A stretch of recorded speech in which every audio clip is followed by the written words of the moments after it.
So guys आज चाहिँ हामी च्यालेन्ज भिडियो लिएर आएको छौँ। यसमा चाहिँ राइट होइन रङ एन्सर दिनुपर्ने हुन्छ। राइट एन्सर दियो भने रामदुलाई र क्वेसन सोध्ने बित्तिकै एन्सर आउनु पर्यो। सो सुरजको गर्लफ्रेन्ड छ कि नै? छैन।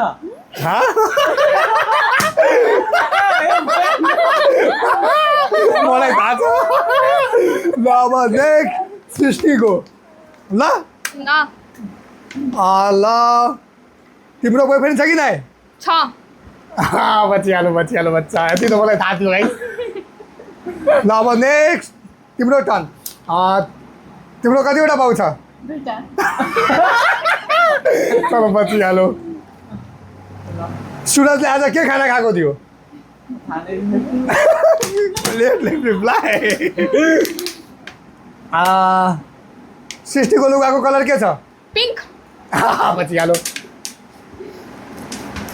नेक्स्ट अब कृष्णको टर्न। ल कृष्णले आज बिहान पानी खाएको थियो कि थिएन? बचिहाल्यो, खाएको थियो त। सो गाइज यही हो हाम्रो च्यालेन्ज। मजै आएन नि? मजा आयो कमेन्ट गरिदिनु।